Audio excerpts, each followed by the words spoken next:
Hello, ladies and gentlemen. Nobody knows what this is. I'll just quickly tell you, this is a Horus Heresy model from Forge World. That's all I'm going to tell you because I know everybody doesn't really like 40k and whatever. If you it's 30k. if you were listening instead of watching, he was licking it because that's apparently what you do when you receive a package from Forge World. You lick it first. and my webcam is in insane quality. Like Skype, for some reason, hasn't shitted it down to blurriness. So I'm sorry for offending you with my face, viewers. I nearly said chat, but I said viewers. Anyway, welcome to HotFix, which is our laser focused. That was the least laser. Oh, look! I still got the thing on my arm. Don't show that off. People know you've been doing heroin. I have to do heroin. I'm like, rip it off. Rip it off. Oh God! You didn't even get all the way through. No, half. Oh. What the? See, this is what heroin does to a man. This is why you should stay away from drugs. Just say no. So what the fuck is killing me? Just say no to drugs, kids. It's in the vein. It's in the vein. In the vein? It's gone off there. You should have pulled it out slowly so the vein come out your arm. Extend it out. Just like... Just a little tickle out of the vein. Anyway, that's because I went to hospital and had to have a blood test and whatever. So moving on, ladies and gentlemen. For the Crohn's, I don't have a heroin addiction. That he goes to a different hospital for that. This is another episode of the delightful laser focus. I go to the Priory industry. For that. The Priory. Yeah, it's a fancy place in London for rehabilitation. Is it? I didn't know that. I think Russell Brand went. Yeah, and I think Amy Winehouse went there. You know, I'm not going to go to rehab. I've gone to rehab. I'm dead. Moving on. She still owes me a new album. I don't think I'm going to get it. I think that was the first draft of the lyrics because I don't think it would have had the same impact. That song. I like Amy Winehouse. Anyway, yeah. Right. Okay. Let me take over with the Patreon stuff, guys. The show is supported by Patreon. Or our patrons on Patreon. Go to patreon.com/hotfix and give us $1 a month or more if you want to, if you love the show. That is all we ask for, and we'll keep making these shows hours a week. It's beautiful. Links are everywhere you can conceivably conceive. And these are the guys who supported since the last show, because you get a shout out when you support on the next show. So we have...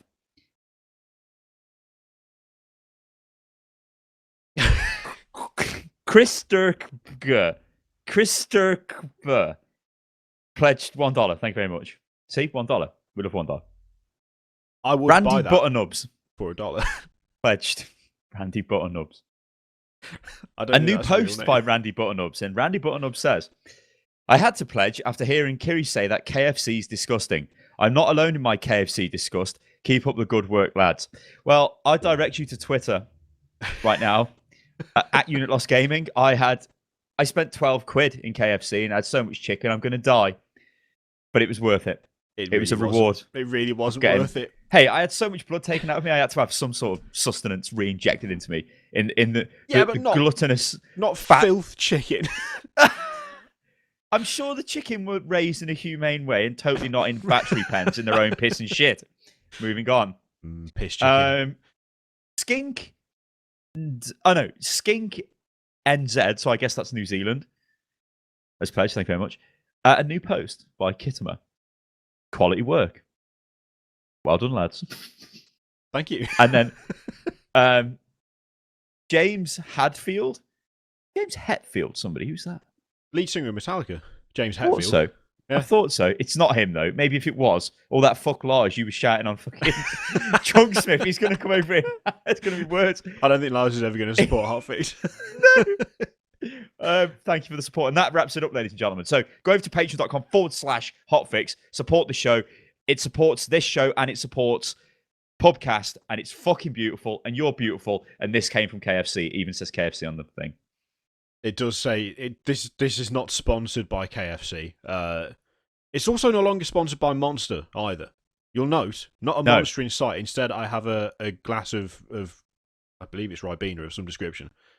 That's sherry, bloke. Because the age of energy drinks has passed. We are now in the age of not dying of sugar overdose and caffeine related illness. And on that note, I'm going to roll the dice. Oh, because so I live my life by the dice. This is how we've been playing Overwatch for like the last week, where before every game a dice is rolled. And I would move my camera, but I'm not going to do that because it'll ruin it. That's whether we win or lose. Except... It looks like I'm doing something else. No. Shaky. Here we go. A 5. So if it's 4+, it's a victory, remember. So 5 will be okay. So this should be a victory. Right. This topic. What? I'm not Sometimes sure it's a veiled, it's a disguised message though, isn't it? Because it could mean that it's good for somebody else. Yeah, we have rolled a 5 and the other team's won. So clearly it was their 5, not ours. So, it's not it's not like 100% accurate method, but it's a way to live your life. Well, as I said to you, Kiri, I mean, if you live your life by the dice now, or by the single D6, and if somebody walked up to me and went, "Here's 10 million quid, Sty," I'd go, "Okay, 3+. I'm going to do it right now. 3+. Right, it's a cocked die. It's cocked, so we've got to roll that shit again. It's a 6. It's a fucking. So take that 10 million, kid. But if you get a 2 or a 1, you don't take the money because the dice has said no. So that's how it works. Now I've got the 10 million. I've got to decide where to put the money. Do I keep it under my bed? That this is a 1 to 3, or do I put it in a bank? This is a 3+. Well, 4+. 1. So I put it under my bed. And then there's a house fire and you lose all your money. Yeah, there's a house fire. Do I get the money? See, this is how you live, chat. Do I get the money, viewers? Chat viewers. You'll note that this is only being applied to outlandish scenarios that will never happen, and it's not being applied to anything in real life whatsoever. Well, all right, let's apply something to real life then. I will carry on with the hotfix if it's a 3+. I'm going to move the camera as well. I will absolutely stop it if you get a 2 and just upload this as this week's hotfix. I'd do it.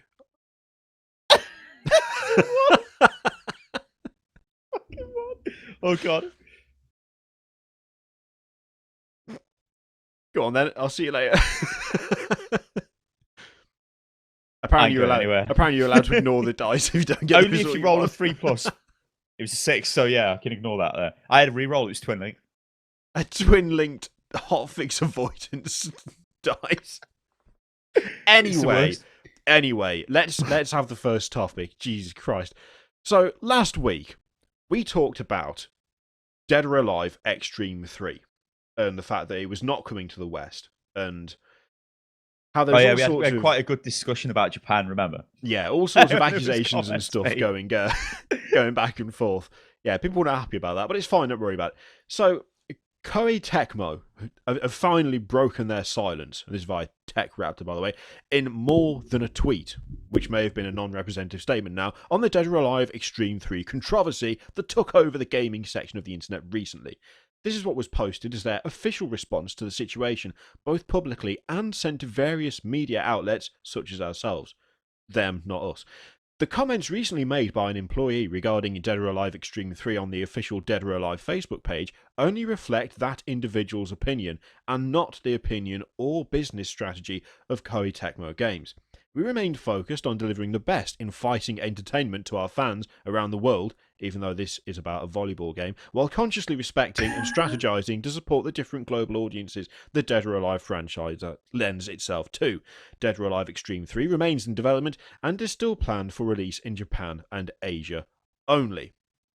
So that's quite interesting. But there is also something else that actually we didn't take into account last week, but only because I didn't see it, which is why we didn't take it into account. And that is the fact that Play Asia tweeted with Dead or Alive Xtreme 3, or hashtag DOAX3, will not be coming to the US due to hashtag SJW nonsense. However, we will have the English Asia version available. So, and the most recent tweet was, just want to say thanks for all of your DOAX3 support. Which so they're getting loads of orders. Just has a clip about Ip Man fighting with a guy. I don't know why they put that as the thing. It's a clip from their favourite film, apparently. So, the thing that makes this kind of different, a bit interesting, is firstly, apparently... What film? Ip Man? Yeah, Ip Man. I've never seen it, but I know of it. I've apparently seen it on Netflix. Yeah, apparently it's like the martial arts film, apparently. Have they seen The Raid? And what's his name? John Wick. That's not martial arts, but it's still good. Shoots everyone at point blank range in that film. Yeah, it's dead good. I think there's going to be a fight. Somebody just gets glocked in the head. It's like, okay, then. But he has to reload. That's the thing I like about that. True. He doesn't have infinite ammo. He actually has to reload all the time. So yeah, last week we talked about this, and I think actually there's an entire other discussion about the way they've gone about this and what's happened that we could have had, but didn't because this kind of extra information wasn't apparent at the time. And part of it revolves around this SJW thing in that tweet, which kind of made me laugh because SJW is now like, it's the buzzword of the internet, isn't it? Everyone is an SJW. It doesn't mean anything anymore. I mean, I can't remember which video it was on, but someone accused us of being SJWs for saying that Dead or Alive wasn't even that, was like irrelevant. It doesn't mean that doesn't mean anything. It just means I disagree with this person, therefore they are apparently a social justice warrior, whatever that means now. Firstly, how is it that someone is allowed to apparently just take any old crap that they want to say and stick it on a company's official media? Like this is official social media for Koei Tecmo. And some guy was just like, well, we're not publishing it in the US, and I need to tell people that. I think the best way to do this would be to blame SJWs and say that it's stuff to do with misrepresenting women. How does that happen? This was on Koei Tecmo's Twitter and not PlayAsia's. Well, no, PlayAsia. It's kind of stupid because the Koei Tecmo bit was the stuff about we're not releasing it in the US due to the way females are represented or concerns over the way females are represented.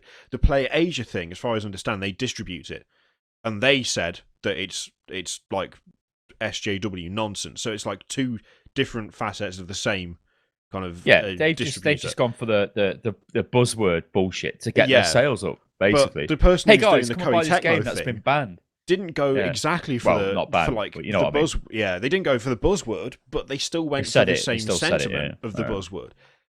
Firstly, how is it that some like apparently some random shitter can just turn up on this company's social media and go, yeah, we're not releasing it because bloke, people you won't work like for it a in reputable America. company, right?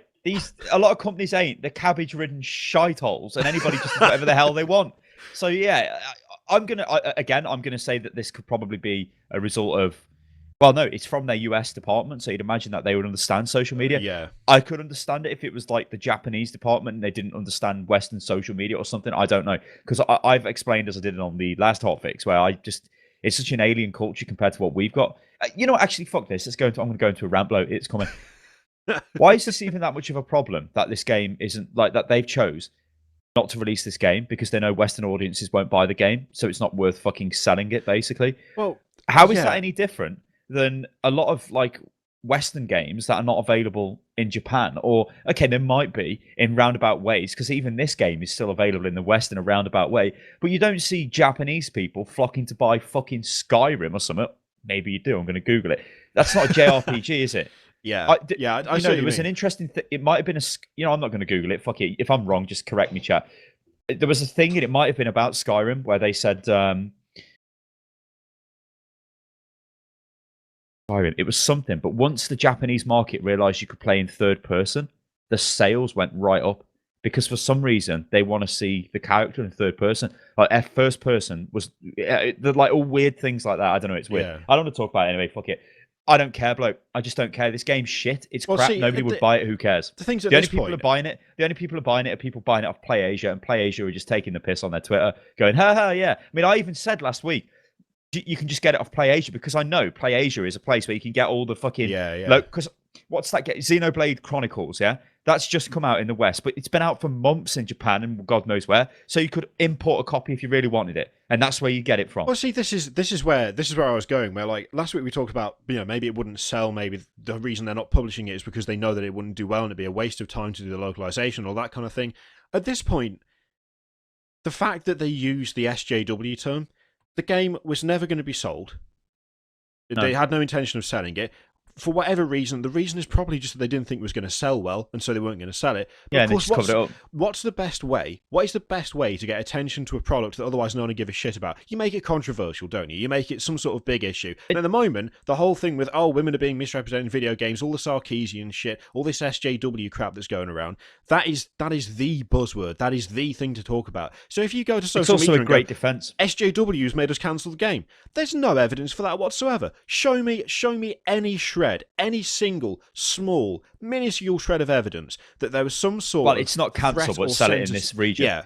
There was no censorship whatsoever. They had no It works intention two ways. of doing It works the way you just said, which is both ways they win. And the other way is like, okay, well, we're not going to sell it because it's big tits. Big tits on Asian chicks. It's not going to sell because they look like 12-year-olds. So what we're going to do is just say, it's the current climate in the West, so we're not going to sell there. It's just bollocks. I don't care. And the other thing as well is that using if you really want this game, you can go and buy it. Yeah, exactly. Who cares? You can buy it from the people who've stirred up the controversy to begin with. I mean, the equivalent would be they want your sale. We had let's just give another kind of example. You've got no way of proving this, any of you. You cannot prove it at all. So I would like you to provide evidence that this has happened. We had a completely different hotfix planned that was all about something or other. I don't care. Whatever. A Gamergate, whatever you want. Any controversial topic. Don't give a shit. Whatever you want. But I just correct myself. Skyrim actually did fairly well for a foreign game in Japan. Okay. So we had something planned. We had an amazing thing planned. Not a hotfix, a completely separate video. It took from the day we started Unit Lost to yesterday to finish making, and it was the best thing you'll ever see in your entire life. But we got censored. We can't release it now to the internet because SJW said we can't. Prove me wrong. Show me any shred of evidence. Oh no, you can't. I've just made that up. It's absolute bollocks. But if something like that did happen, if someone did say, for instance, we wanted to sell our game, but we can't because of SJW, well, you're not going to be able to prove them wrong, and they're lying about it. They're quite clearly talking shit about it because there's no influence. This is the thing as well. The SJW angle works really well for people who are currently in that climate of getting pissy about absolutely everything. And let's be honest, I swear to God, over the last couple of years, the internet has got increasingly full of the vinegar about but people think I am, thing. And this is what annoys me. When I made the Overwatch video, all I'd done was, right, I'd seen comments across various websites and other YouTube videos, and it was just like, the characters in this game are totally unrealistic. They shouldn't be in the game. And I looked at it and I'm like, it's a game. So I just made a video and said, look, what is the problem? It's just a game. Who even cares? I don't care. That's all the video was. There's no in-depth debate on objectivity of women or any of this shit. Yet people will come at me and say, oh, God, you're a fucking social justice warrior. You're this, that. I'm like, what? But to me, that'd be the other way around. If you were arguing against having those people saying I in don't that care. Game, I don't care. Why do you care? That's all I say in the video. Yeah. That's it. But that's the thing. It's man. By using that label of SJW, which everyone gets all pissy and riled up about, like Reddit is a prime example. There's so much shit on that website about just all of the I SJW could have put this stuff. shit in the title of the video. I just called Overwatch These Hips Don't Lie with an amazing thumbnail. Yeah. But it doesn't say anything about SJW or Gamergate or any of that shit. The thing that really gets me is how, I mean, I guess in a way I kind of fell for the same thing where I overanalyzed it when really it's just a marketing stunt and that's all it is. Because if you look at it sensibly and realistically, you're using the term SJW to suggest a group of people got the game censored and you couldn't release it in the US because of this group of people. There is no group of people that are like the central group for SJWs because it's a meaningless term. It doesn't mean jack shit. If you can be accused of being a social justice warrior for saying that you don't give a shit about what things look like in video games, then the term's lost all meaning. Like, it doesn't mean anything. You can't have one person say, well, this person is a social justice warrior because they don't want attractive women in video games, and then say, oh, this guy is as well because he doesn't care what's in a video game because it's a video game. That's two completely polar opposite points of view. And you can't bring them both under the same label. So you've got a buzzword for a game that no one gave a shit about to stir up controversy so that players can sell more. So that's like, consider this a correction on everything that I said last week. It's nothing to do with anything other than stirring up bullshit in an attempt to get sales. And the best thing is, it's worked. It's clearly worked because they're talking about thank you for your support. Oh, this is great. Yeah, no shit, it's great because everyone went mental and went, oh, the SJW is censoring stuff, I'm going to buy it anyway. It's like, congratulations, you've just been conned into buying a shit volleyball game. The only appeal of which is you get to look at half-naked women, which if you'd heard of, I don't know, even just Google images would fucking suffice if you wanted to gawk at that. What the fuck? Instead, you've paid money to see some girls who are from, I guess, an engine that was made in like 2009 splash about in a pool. It doesn't even look very good. They look shit. There's plenty of games with better looking women in them, for God's sake. But because those games didn't say SJWs, you didn't buy those games. You bought that game.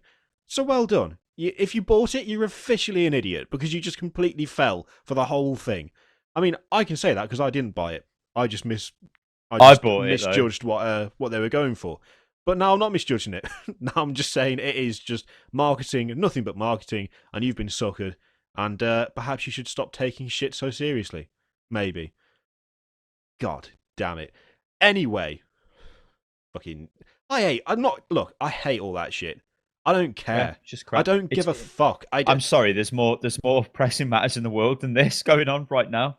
I find it so hard. Anybody who makes it their life to argue and moan about that crap, to me, I'm just like, okay, you can go into wild debates about equality for women and all of this stuff, but it just purely looking at it from like a standpoint of this woman is unrealistic in this game. Why do you care? I'd be more worried about models, size 0 models or the other thing shit as well like is like when you talk about like realism in games and stuff, one of the things that really pissed me off about like the Overwatch thing, for instance, where people were like, "Oh, it's just playing to the male power fantasy." That argument is rarely ever extended to the male characters. Because if the entire design of the characters in the game are based around the male power fantasy, I don't know about you, bloke, but I've never really dreamed of being a fucking morbidly obese Australian with a pig mask on. I've never dreamt of that. That is not my power fantasy. I've never sat there and thought, you know what? I'd love to have a gut that makes me as like that. As deep as I am tall. I'd love that. That'd be brilliant. No one's ever thought that. I've always wanted to have one fucking leg and cackle like a maniac as I jump around the place. Fantastic. No, it doesn't matter. It doesn't make any difference. They are not real people. This whole thing of, you've got to treat women in video games as you would in real life. All right, then. Well, personally, I wouldn't go and throw a fucking concussion mine onto a supermodel's face and then blow her off the edge of the world. I wouldn't do that, but I do in Overwatch. This comes back to my argument that these people game. need to get out a bit more. That's honestly what I believe. They spend too much time on places like Reddit and Tumblr and all that, when really just go outside. It strikes me as being like... People do not... just because somebody's a woman and you might be a man, it doesn't mean that they're any different to you. You don't treat them any differently. This also completely misses something where the thing that I really like about this I hate talking about this because I feel like I'm talking to children. But this is the thing. I know, but there'll be people sitting there going, well, Star, you haven't formed very good arguments. What about this? What about that? And I'm just thinking, fuck off. I don't even care. Why are you even putting the brain power into it? This whole thing of, it's the male power fantasy. If that's also true, if we accept that there's some element of that in all of this, part of that power fantasy is the women in the games being at least as fucking badass as the men. Like, if your idea of something unacceptable is me thinking that Zarya is a fucking quality character, because she could probably snap half the male characters over a fucking knee if she wanted to, because she's massively strong, and she can blow everyone away, and she's massively survivable, then, I don't know, fine, I'm happy with that. I'm happy to be known as someone who thinks that female character is fantastic, just like all the others, because they're all just as strong. They're all just as good. The appearance makes fuck all difference. Yeah, the appearance is nothing. All they are is if you look at the champion, well, the heroes. If you look at the female ones, particularly, even the males extend to this as well. They physically represent their role in the game. If you look at them, why is Roadhog a massive fat guy? Because he takes loads. He's like a massive target. Why is Reinhardt 8 foot tall and got massive armor? Because he takes massive damage. Why is Zyra a massive Russian? Because she's a front line taking massive damage. Why is Tracer dead thin? Because Tracer, she's rapid. She's extremely fast. The Tracer arguments really piss me off because that specific character is constantly picked out, and it's the worst character used as an example. You're telling me that a fucking sprinter should not have this Tracer, the figure that Tracer does? Yeah, of course, because all sprinters are massively fat, ain't they? When you see someone running around at like breakneck speeds endlessly, she's like an endurance runner, for God's sake. Yeah, you're not she's gonna have like someone who's Paula like Radcliffe or someone. Yeah. She's not. She's Do not. you want Like, to look at Paula Radcliffe and say that she's not fucking realistic because she doesn't? I mean, seriously, out of all of them, the only one who they could actually have an argument against is Widowmaker, because there's no need for Widowmaker to have massive cleavage open. Really, she could just have had a top on, right? But it's like, she's French. What are the French known for?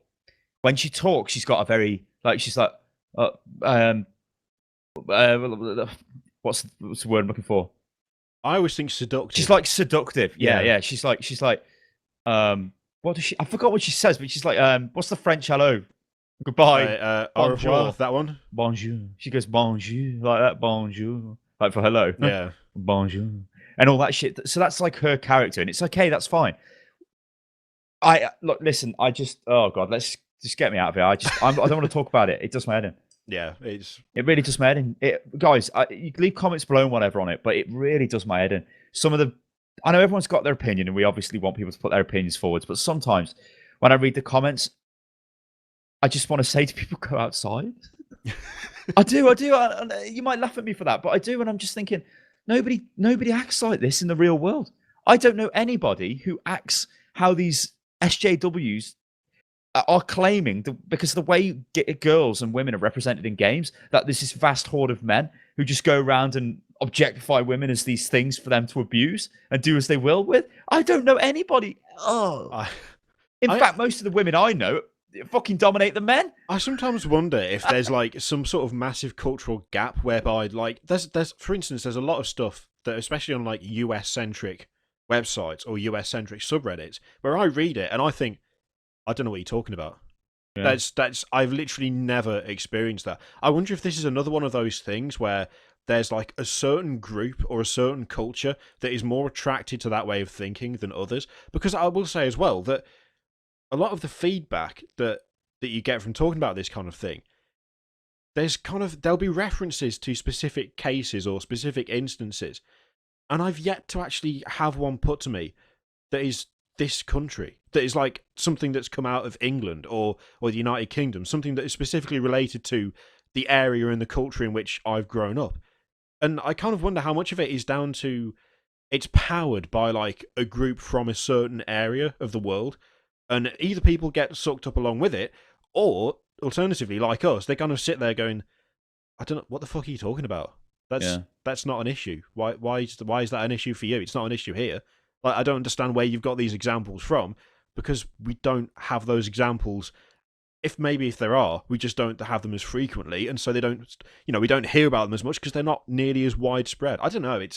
It's weird. It's like, you get this stuff, especially online, that kind of these big groups of people form, and then there's, then they start to fragment and they start to fight, and it feels like this particular kind of, this big sort of SJW women in video games movement has kind of started out with the whole Gamergate thing, but it feels like it's got infinitely more like widespread, but at the same time it's got infinitely more complicated, because it feels like everyone involved in it has got a different opinion that is similar to another opinion, but there's enough of a difference that they're willing to fight against the people who are almost in agreement with them, but not really. And then when you come across two people with completely different viewpoints, it just breaks down into just endless abuse and, random. We're going to come off of this now, but I just pulled up the comment page on YouTube, and an hour ago there was a comment on the what video, and it's like, it says this, basically saying, if women have got hourglass bodies in games, it promotes rape culture, bloke. Really? I mean, so you can understand my point of view, ladies and gentlemen. Where is that true? Where is that true? So I read this and I'm like, you need to get out more, my friend, because what are you talking about there? Oh God. Anyway, oh Jesus. And then you get people who go, dude, what are you talking about? I'm made of reinforced titanium, and Reinhardt provides an unrealistic expectation of how a person of metal should look. Triggered. So they get it. They're like, yeah, right. Yeah. Oh God. And then you've got like people saying, what if I told you I've got Tracer's hips? Now, Tracer has a waist this big. That's my point with Tracer. Now, I don't know whether, again, these people have probably not been outside, so they don't know what women's waists look like. A woman doesn't have a waist like this, unless she's from Victorian England and has had a horrendous corset on for the last 30 years. I mean, Tracer is right? like, she's exagerrated, but the actual... Oh, yeah, like, the stylized, Yeah, the stylized, but the actual... The hips, it's not like the body shape doesn't exist. It's like it's stylized and exaggerated, but it's not like it's not like you will never find someone whose hips are bigger than their waist. That's a really fucking common body type. They're all over the place. It's just she has been shrunk in one area and left relatively the same in the other. It's not a big deal. It's not a big deal. It doesn't encourage anything. But you get like, I mean, on YouTube, okay, I said we were going to come off this, but I've just gone through a few more comments because it just kind of highlight all these different like reactions you get off people, and with it being YouTube, it is slightly anonymous, so people do say random shit, don't they? You've got somebody who says you don't see us guys complaining because we're not a bunch of oversensitive pussies like the female gamer, which that's a dickhead attitude. Yeah. That's the sort of thing that sets them off because that's a dickhead comment. And then you've got fuck feminists. Sexy hips and bums are what women were made for. You're on the planet to please men. So shut up and keep your role and take care of those booties. It's like, that is another idiot response. And it's like, no, you're a retard. If that's what you believe, go and join ISIS. It's getting real. It's getting real. It's just, it's so like, it's an argument you can have over and over again with multiple people, and they just keep shouting at you. And you're like, well, no, this is how it is. And they're like, well, no, this is how it is. And even though you're right, they don't care. And then... I do also accept that there will be people out there who have examples of what they're talking about. Like, I'm not going to argue that everywhere in the world is the same, and that because culturally we don't have that thing that we don't understand, that it doesn't exist. I'm not saying that at all. But there's a way of presenting information, and there's a way of getting your point across, and there's a way of having a discussion without it devolving into a slanging match. And that's where all of this falls down. For instance, always into a slanging match every time. Yeah, and this is the thing. Like, I've no doubt that there'll be people watching this going, "Well, actually, Star Kiri, there will be. There's this actually happened to me or to my friend, or this is an example of something that actually caused this from where I live." That's fine, but whenever someone has tried to explain this, well, this is the problem. No one has tried to explain that. There's no explanations being given for the comments that are being left or for the statements that are being made. They're presented as, this is how it is everywhere, and this is fucking bullshit. But that's for every single viewpoint. And at no point have I seen anywhere, ever, an actual discussion between two people of opposing viewpoints that hasn't just turned into, yeah, well, you're a fucking dickhead.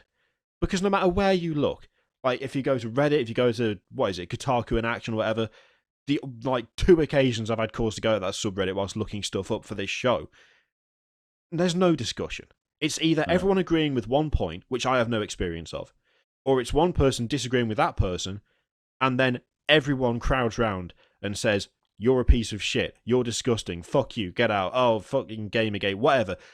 None of it produces any sensible or reasonable evidence that would make me think that the comments being left on your video are based in anything other than people just being angry online for the sake of being angry, because no one is prepared to discuss it in a rational manner.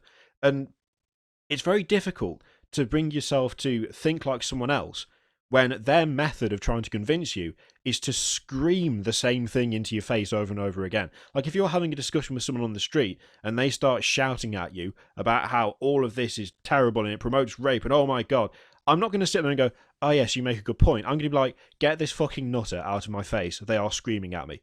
That is going to be my takeaway from that. And you know what? It extends onto the internet as well. So if you are one of those people who sits there and goes, well, actually, I know this, and then you hit caps lock and you fucking start machine gunning your way through your keyboard and leave a massive wall of hate, I will read the first two lines, realise the caps is never going to stop, and immediately think to myself, this guy's off his face.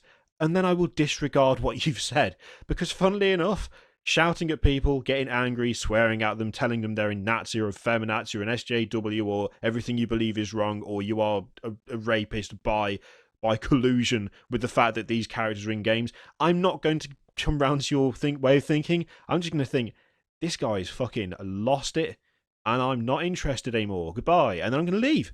Because that's what the reasonable people will actually do, funnily enough. The only people that you're going to find who will engage in that discussion are people just as angry and pissed off and kind of, I am definitely right. Which is what the internet is ideal for, because you find all these microcosms of mental people who think alike.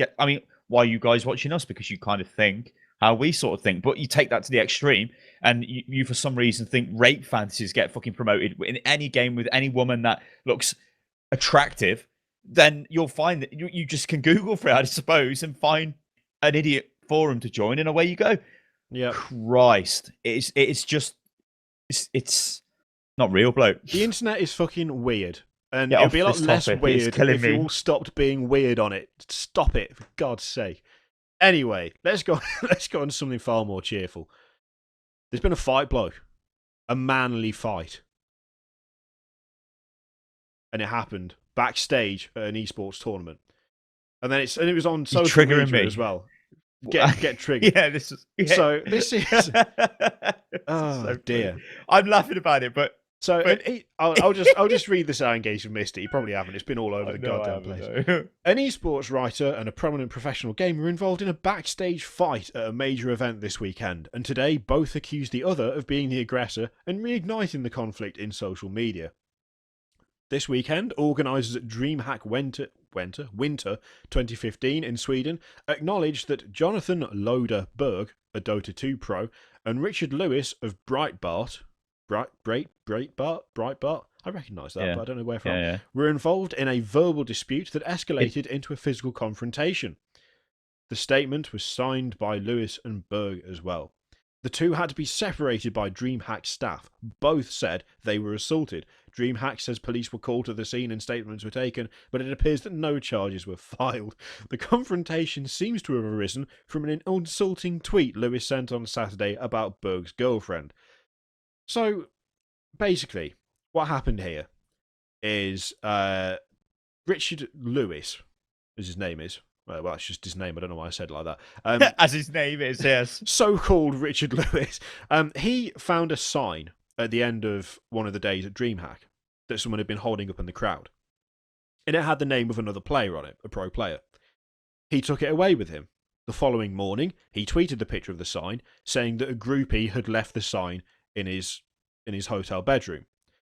Now, apparently, unbeknown to him, that sign had actually been held up by Loader's girlfriend during the previous day.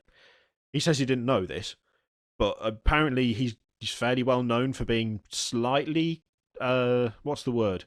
Dickheaded, I suppose is the only way to put it. And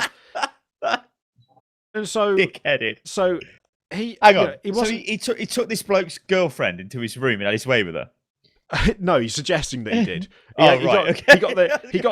Basically, he found a sign on the floor that someone had been holding up. You know, when they pan across the crowd and it's like I love whatever his name is, and it had a pro player's name on it. Took a picture of it on his bed and was like, "This groupie left this in my room." But he's like this though. Too good. He's like from that generation of like Counter-Strike players and those type of players, like in Quake and whatever, where they're like English lads. That's what they're like. It's like, have a crack. That's what it's like having a crack. But anyway, carry on. And so he did this, and Loader was not happy.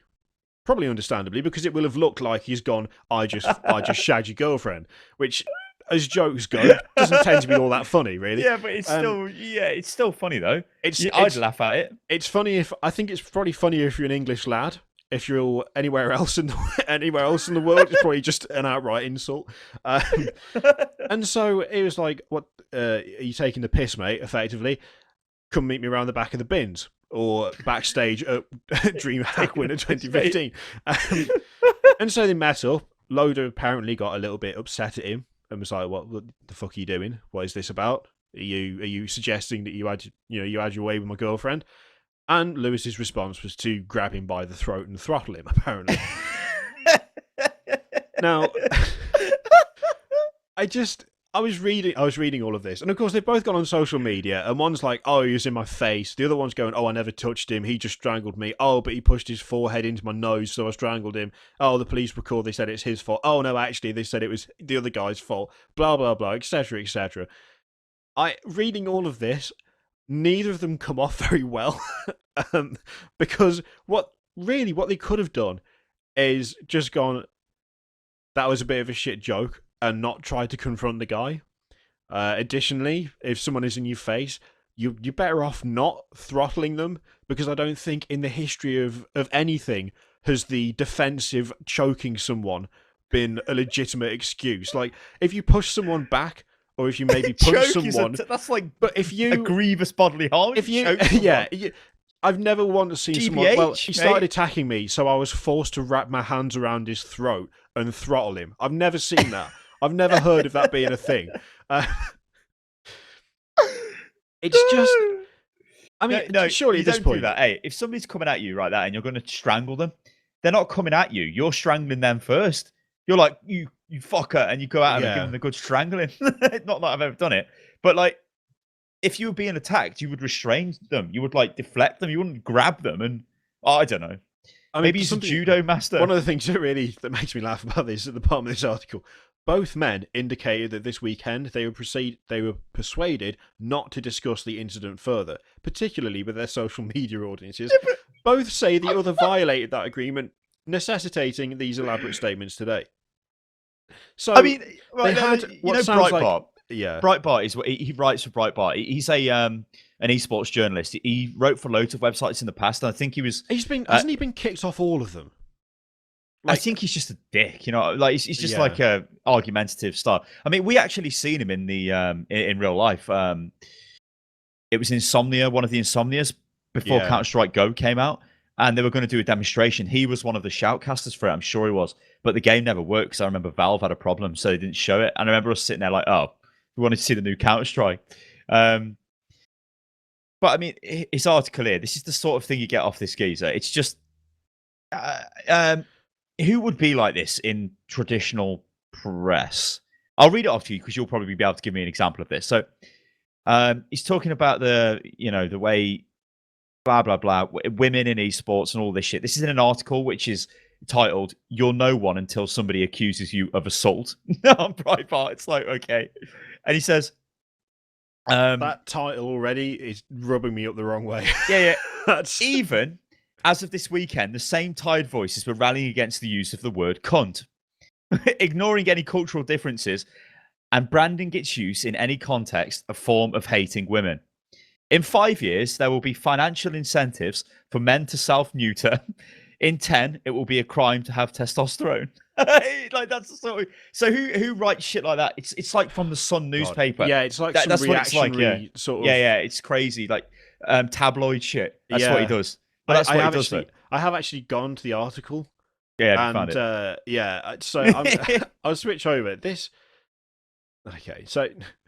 This is what he said. Walking back from a typically late night of work, we found a sign on the ground that proclaimed the holder to be the proud mother of a well-known professional Counter-Strike player. I said StarCraft player, I don't know why. Knowing the player and his mother weren't actually in attendance, I thought I would take the sign, put it on my pillow, and take a photograph of it claiming a groupie had left it. The joke, of course, is that the fictitious fan must have been the player's mother. The mother sex joke is a staple of the internet, and while this was a somewhat convoluted way to go about it, I was fairly confident that my followers would enjoy it. This is a gaming maneuver known to connoisseurs as top bants. So basically, this guy is a fucking tosser. If you say top bants in anything other than I don't think I think he's just. I know he's just a lad. That's all he is. No, he's just a lad, though. Yeah. But he's not like. He's just like he have a crack with you type of attitude. But on the internet, it's a totally different type of people you're dealing with, so you can't deal with them like that because they don't understand. Especially an esports event. This is like getting a guy from the local fucking pisser and putting him in an esports event with a load of nerds, and he's just like taking the piss. I mean, hey, listen, I've got examples of this. I played for a pub team. No, I played for a pub team. Hang on. I played for a pub team, yeah, for a while before I stopped playing because it was just dangerous because the tackles were stupid that were going in. And I'm like, I'm going to get broke here and then I'll have no football career, even though I'll turn out not to have one anyway. But when I played with them, it was top bants, mate, all the time. Like, it's really, I mean, football teams are the worst for it anyway. Well, they were. And they're probably different now. But it was like, you can imagine what people spoke about. I'll leave it at that.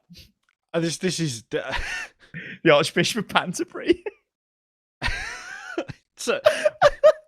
Believing that I was legitimately saying that I had bedded his significant other, the chap in question naturally took to issuing some veiled threats about coming to find me on social media.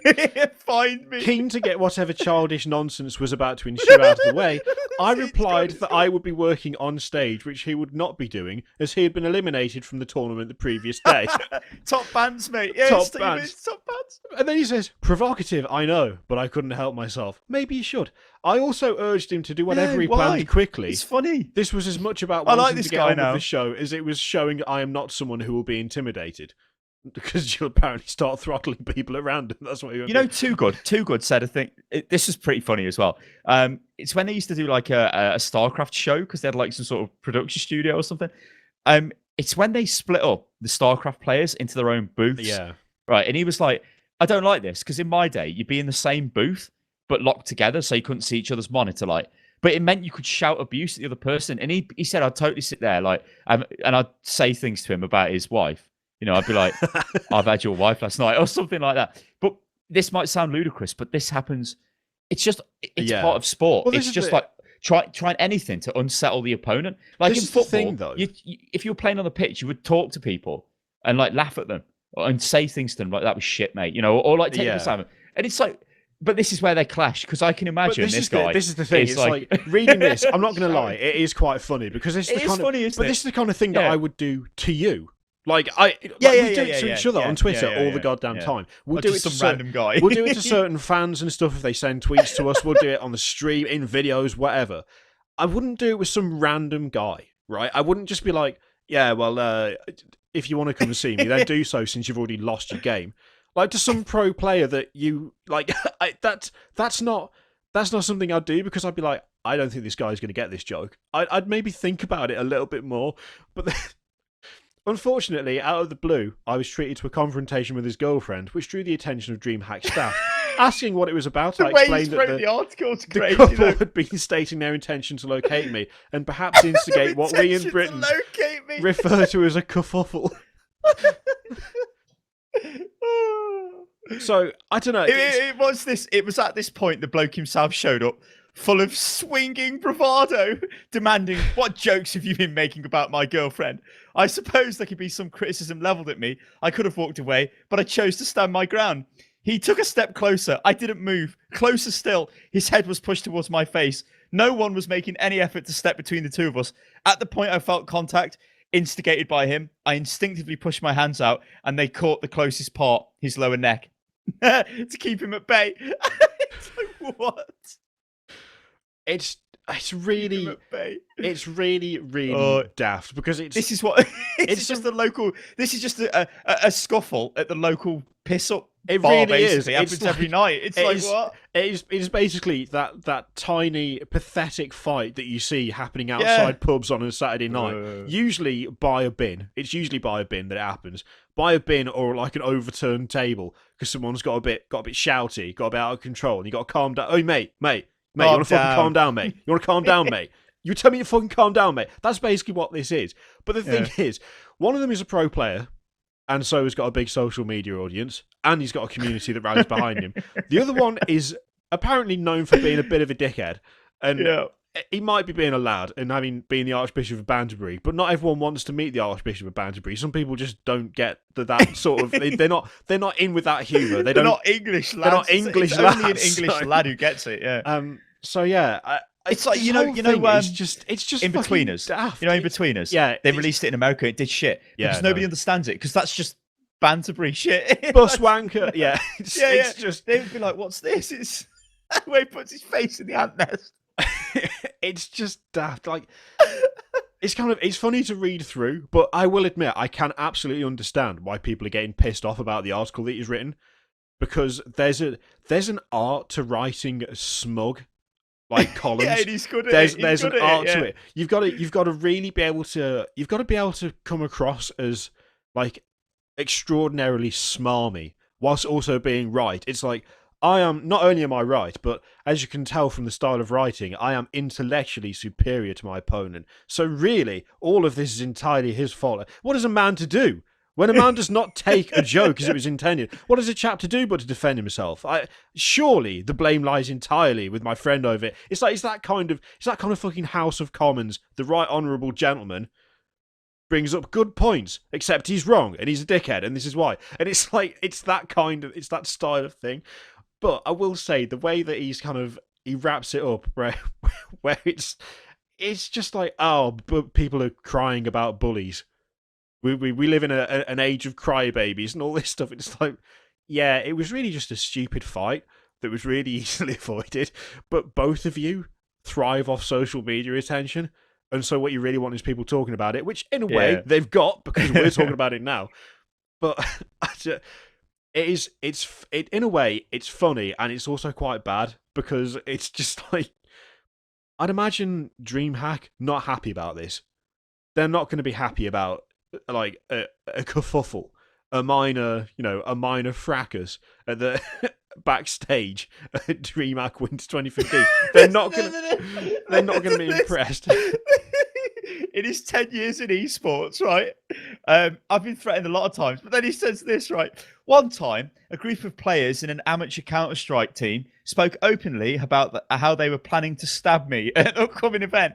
When the organizer learned about this, they told me, it was most likely just a joke, not to worry about it. You see, it's classic British horseplay. They're gonna stab me. But like the thing is, me and you, like if I said I'm gonna fucking shoot you, Kiri, over Twitter, well, you could take that as like, oh god, Sty's gonna shoot. I'm not gonna shoot him. We're just taking the piss. I mean, this guy, as you say, is applying it just to everyone. It looks like he's like, mate, I'm gonna fucking stab you. I mean, if I just pulled up Jesse Cox and said to him, hey, I'm going to fucking stab you, he would be like, what? What? Yeah. You don't know who I am. This is the thing. It's like, this is the thing that makes me laugh because it's the entire thing basically comes down to I applied like British early 20s humor to a guy who does not understand it. Early 20s. And it's like, well, that's the typical kind of age, ain't it? It's like, that is kind of when the whole lad thing starts to really set in. It's like, apparently it starts around university age, which is like 20 to 21, is when the laddishness really starts to get going. Listen, like... He attended the event anyway. I attended and nothing occurred. And yet I often wondered what would have happened if the threats had been genuine. Indeed, how does one discern which threats to disregard and to take seriously when you are subject to so many? Even figures who seem entirely lovable in many ways, I can never be. Like my good friend Anders Bloom have found themselves told they will be sent home in a box. See, that's like another thing. Say throw him in a box. That's not a threat. That's just stupid. Oh, God. There is no widespread condemnation of this. As a rule, each case is judged on the contents of your Twitter feed. Apparently mine makes fair game. Yeah. I'm not going to argue with that. That's absolutely...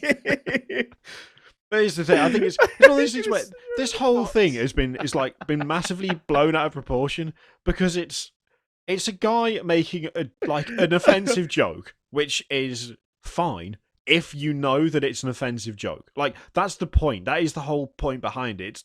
How many times have we sat there on Twitter, and even if in the middle of videos, we've just said something like ridiculous over Twitter, and I'm not going to lie, if it wasn't for the fact that I closed TweetDeck, I was absolutely going to tweet that I'm going to send you home in a box right now so people didn't know what the fuck was going on until this point. But that's the difference. It's like, we know each other, and if we did it to another English person, I don't know what he's about to do, then they would just be like, lol, get the fuck out. There'll be some sort of response to it. There'll be some sort of like stupid comeback. But this guy obviously didn't understand that it was a stupid joke and that he needs to provide some sort of stupid bants-based comeback. Instead, but if it's a Swedish geezer, how would he know? Like... Exactly. It's like, the fuck are you saying about my girlfriend? The fuck are you saying about me? I'm going to fuck you up. Which, if you're not English, and if you don't have that culture, and if you don't have that sense of humour instilled into you from birth, is a fairly understandable reaction, to be honest. But yeah, it's just, the whole thing is so daft, and it's so massively blown out of proportion. And I'm not going to lie, this Lewis guy does seem like a bit of a tosser. It's not, but I only have what I've seen of his writing and stuff to base that off, and from what other people have said. To this. So it's like, just base it off this. Speaking honestly, I have very rarely felt threatened by keyboard warriors and Twitter trolls. I am not a shrinking violet. In my younger days, I've boxed, played rugby, and even worked as security myself. I won't seek it out, but if it comes to me, I won't shy away from it. Yet, it is tiresome to note that events will continuously throw something like this up. Even at the last CSGO major tournament in the city of Cluju, I don't know where that is, a prominent professional player whose blushes I shall spare, he missed a comma there, drunkenly threatened to fight me over something I said on a podcast. A podcast. It's like not even it. And this is the thing: social media is a big part of the problem, and in a way, it's true. But it's not a problem in the way that he thinks it's a problem. He thinks it's a problem because people are just for no reason taking offense to what he's said and going after him for no reason. The actual reason is because he's taking to social media and he's trying to deliver the bants, and they're not down for having the bants. They want him to fuck off. And so when they do tell him to fuck off, or they want to talk to him about the fact that he said he shagged the girlfriend, or, you know, oh, whatever, mate, I know you're free on time because you're unemployed or something, they are upset with what he said. It's nothing to do with, like, their issue with social media. It's everything to do with his presentation of jokes that people from other cultures don't understand. So it's, and he's put pictures in this fucking article of, like, him having bants in bars. It's like, he's, like, got some guy in a headlock with a pint. It's like, fucking hell. Oh God! It's ridiculous. It's stupid. It's funny to read through, and I have to admit, I have to commend him on his writing style, because it's like have you ever read an article by Katie Hopkins, that horrible bitch woman? It's like that. Admittedly, his is considerably more intelligent than hers, because they're just designed to provoke reactions, aren't they? Yeah, it's a very. They're people who get behind a keyboard and are like, right, let's see what reation we can get out of people. That's what they're like. That's exactly what it's funny. Like. But what a ridiculous situation! It's just so daft. Oh God. Anyway, let's move on. So EA is defending Star Wars Battlefront sales after GameStop claims that the launch underperformed. So this is kind of interesting for a couple of reasons. So EA has defended Star Wars Battlefront's launch sales after US retail giant GameStop claimed the game had underperformed. Earlier this week, GameStop exec Tony Bartel told retail investors that a number of key November games had sold less than the chain had expected. Star Wars Battlefront was one of 3 titles listed, along with Halo 5 and Assassin's Creed Syndicate. I'm not surprised about Assassin's Creed. Not at all. I am a bit about Halo, though, because there's been some time in it since the last Halo. But it's still Halo. Well, here's the thing. There's been some time since the last Halo, but the last Halo was that Master Chief collection, which was an absolute clusterfuck. It was just a collapse fest, that thing was. So I was the same. I was like, Halo 5, really? And then I thought, oh no, hang on. The last Halo they had was a mess. So I can kind of understand that. So now EA's Peter Moore has spoken out. What? That sentence doesn't make any sense. Spoken out to investors. What? Now EA's Peter Moore spoken out to investors to say that the publisher was still standing by its target of 13 million Battlefront copies sold by the end of March 2016. GameStop's comments were interesting and a little bit of a surprise to us, particularly as the CFO in the call then started to correct the COO, Bartel, as the call went on, Moore explained. So from our perspective, I'm here to reaffirm our guidance of 13 million units sold in for the first fiscal year. There is no weakness that is perceptible yet in the title, and I want everybody to understand, based on where we think this title is, and based on the marketing beats ahead of us, in particular the movie launch over the next 2 weeks, we feel very comfortable this is the big one that we've given analysts, investors, and Wall Street alike. However, the thing that makes this interesting, we're not going to quantify it in terms of actual numbers, GameStop's Bartel said of Battlefront earlier this week, but we had high expectations that diminished somewhat as it got closer, and it failed to hit those lowered expectations. So, here's the thing. That statement, to me, renders any of his previous statements completely just irrelevant. We're not going to quantify it in terms of actual numbers. What does that mean? There is one performance metric for game sales, and that is numbers. That's it. A game launches, its performance is based entirely on how many people buy the title. It's not how many people look at it, or ask about it, or think about buying it, or, I don't know, sneeze on it as they walk past. It's how many people pick up a copy, either online or in store, and pay for that copy. Now, you could include refunds in that. Maybe they do. But saying that we're not going to quantify it with actual numbers, that is totally meaningless. It doesn't mean anything. I don't understand what the purpose of that statement is. And I don't understand how it relates to saying that it's underperformed. Do they have different metrics to everyone else? Like, do they think about, oh well, not as many people asked about buying it as we thought they would? Because surely that doesn't matter. It's only people who buy it that matter. I think what's happened here is we've got a case of, and I think we fell into this. We thought this would be the biggest selling game of the year by far. And I think they did. I think they thought we've got a game here which is going to wreck everything for sales. Yeah. Fallout 4 appears to be that game now, by far. And it's like, well, why? How can that game succeed yet Star Wars Battlefront didn't succeed when really it should do? Because we've got the film coming out. I know when the film comes out, okay, the sales will increase, but it looks as if they've conceded that there's no way they're going to make the sales back, because they'll know this. The launch week is going to be the best week of the game. It will pick up as the game comes out, but I don't think it's as the film comes out, sorry, but it's not going to be like the level of the launch. It's just an FPS game, which is really aimed at people on consoles for the most part, but they're playing Call of Duty, and it's the same old story on consoles. You know what this is like? This is like bringing out a competitor football game to FIFA. Look at Pro Evo, look where that is. It's nowhere. Okay, this is different slightly because it's a futuristic, well, I guess COD's futuristic, but it's Star Wars. There's only so much you can live off the Star Wars brand. I mean, when we speak about the game, I spoke about the game in a video I made recently, about like people getting overly negative towards games when games are just designed for fun. If you have fun, then just have fun. It isn't Battlefront, and I think that's a lot of people's issue on PC, and people who remember the older Battlefront games on the PS2 and whatever. This game is not that. It's just a Star Wars battle simulator that's cinematic. That's it. It isn't like got shitloads of vehicles. It hasn't got all of this stuff. So people are miffed in that regard. But then the guys who want to buy this game, so Joe Bloggs on the street, who we always talk about, who's been buying COD every year, he's still bought COD this year, and he ain't going to buy a Star Wars game because he hasn't got 60 quid to spend. Well, it would be in the same month, really, wouldn't it? Was it start of October, November? Yeah, I think they both came out the same month. I think Black Ops 3 was start of November, and then Battlefront was it a week ago? Week and a half? Something like that. I think. I don't know. They're very close to each other. They are. That's the point I was trying to make. So it's like, why go out at the same time? I mean, the other thing as well is that Blizzard came out with StarCraft 2 at the same time as Fallout 4 and all of that. Yeah. But that's fine because it's not a console game. It's just a RTS game on PC. So those fans will buy it anyway. Yeah. This is a shooter, and there's another big shooter on the consoles. The other thing as well is that hey, I know I keep interrupting you. I'm sorry about this, but I've seen people talking about how they can't find servers for Battlefront, and it's just empty on PC. That, you know what, it does surprise me a little bit, but at the same time, it does make sense that it's not.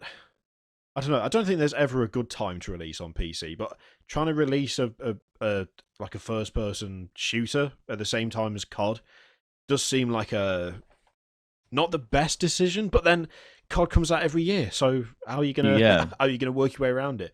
I think. And November is the month where people buy games, for Christmas. Really, yeah. I think one of the interesting things though is that it's GameStop saying that it's underperformed. GameStop's still pushing the brick and mortar angle. They haven't really moved so much into online retailing. If they do, it's still like ordering from their website. It's not like as far as I know, it's not like a digital download system. I think maybe they bought the I think they do some keys somewhere. They bought Stardock because the Stardock launcher turned into the GameStop launcher several years ago. Also, I tried to play Sins of a Solar Empire the other day, and I had to make a Stardock account, which is a bit odd because, well, I've had that. You already got one. Yeah, but it didn't accept it. It said it didn't exist. But yeah, GameStop saying that the game is underperformed. I don't think that's any sort of indication as to Battlefront actually underperforming or not. I think the best way to judge that is to look at how many people are playing. But I don't think EA. But if they've still come out and said, well, if Moore's come out and said that they have got, it hasn't met lowered expectations, then I think they're in a situation where Battlefield 4 has sold a lot more than this in the launch week, and they don't know. They're like, hang on, it's Star Wars.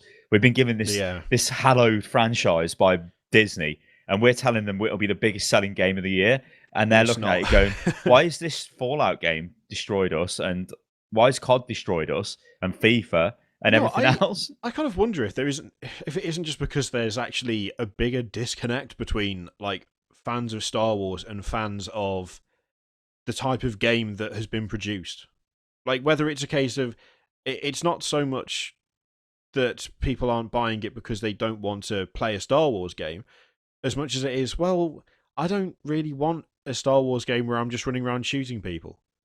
Because when you think about it, the Star Wars films, yeah, there's plenty of battles and there's plenty of stormtroopers getting shot in the head and proving that their armor's completely worthless and it's just a uniform. Or in the case of, what is it, the first one where the stormtrooper bangs his head on the door as he tries to get through it, which is a quality clip. And I think in the remakes later on, they added a sound effect, boom, as he bangs his head on the thing. I just wonder if it's more a case of, I'd love to play a Star Wars game, but I don't want to play a Star Trooper. I don't want to play some random rebel, like, red shirt who's just going to get shot to pieces, because that's what they do. In the films, the rebel troopers and the stormtroopers are there to be killed by the main characters. That's what they're there for. Now, if you put that in front of me and go, here you go, play as that guy, you'll die in 2 shots, just like anyone does in the film. Admittedly, Battlefront was fun, but it's like... you can play as the heroes, but only if you randomly find it, and only for 10 seconds, but it's about a minute, I think. I don't know whether there's that element of it. You know what, let's go back to Joe Blogs, right? Let's go back to this idea of, like, my barber, right? So I've had my hair cut. He bought a PS4 for this game, and he said it's great. I was getting my hair cut, he was saying it's great.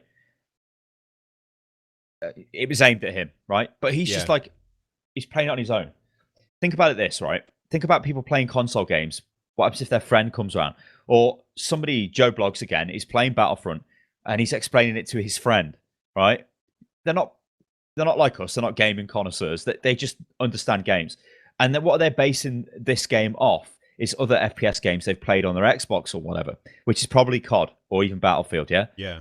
And they're going to be like, well, stop, Joe Blogs, so what do you think about Battlefront? Oh, yeah, it looks nice. It's quite fun to play. And they're like, so what's the unlock system like?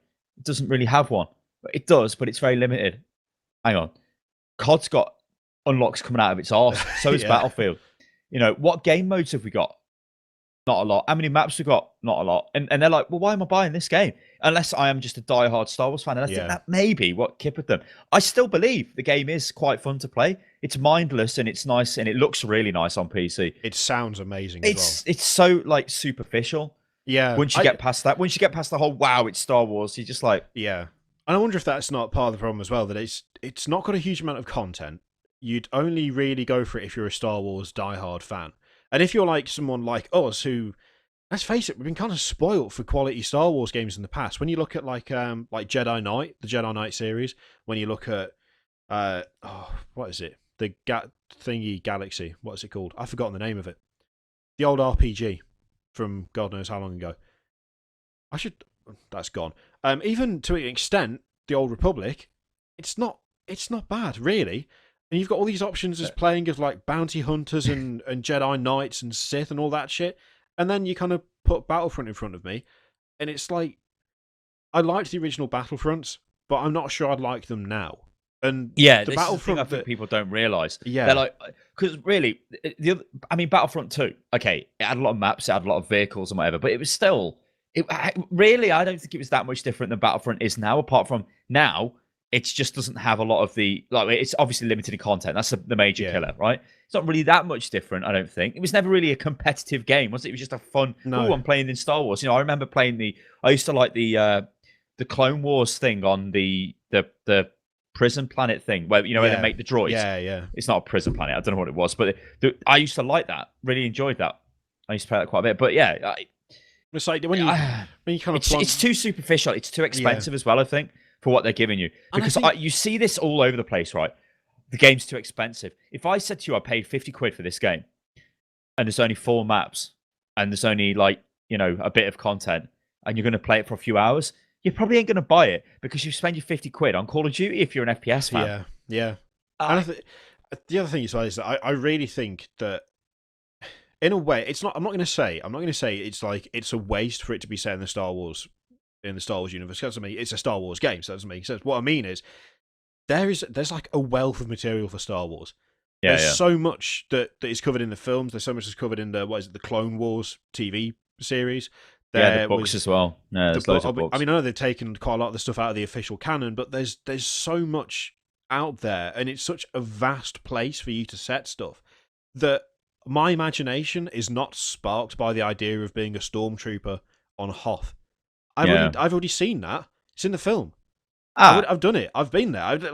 Yeah, but you still want to play it for the first time, and it's a good experience. And then you're like, it's a bit boring. You play it for the first time, and then it's like, okay, what else is there? But then after a couple of hours, you've done everything, and then there's nothing new after that. It's like, okay, the Battle of Hoth is fine, but I don't think you're going to keep that magic of being in the Battle of Hoth every time you play the Battle of Hoth. It's like, the Battle of Hoth's problem is in the Empire. It's a resounding victory for the Empire because they've got overwhelming firepower. Yeah, you can't balance it because then it wouldn't be the Battle of Hoth. It would just be like, oh, why is this massive rebel army on the planet? It was not here. It was just a small rebel base, basically, wasn't it? That was.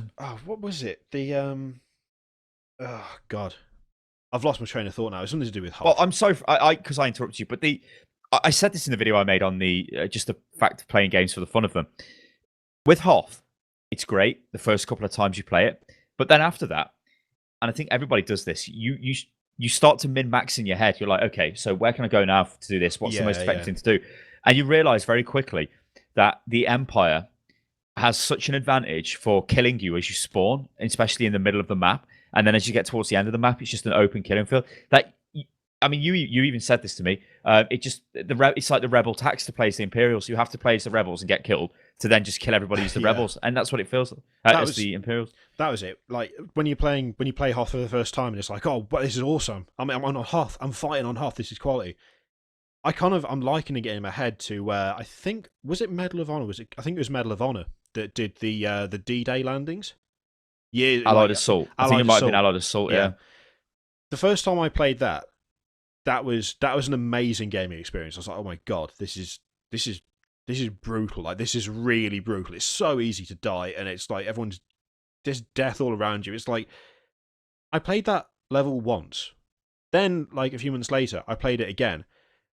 It was still intense, but it had lost the impact a bit. You wouldn't want to go back and do the D-Day assault every single time you played the game, and yet with Star Wars, you're just getting the same set battles over. Do you remember the level? It's like on Return to Castle Wolf, where you run up the beach. That was fucking quality. That was. Yes. Holy shit, with the bunkers. Yeah. And nobody was the engineer. You get to the door and you got to plant the bomb. We need an engineer.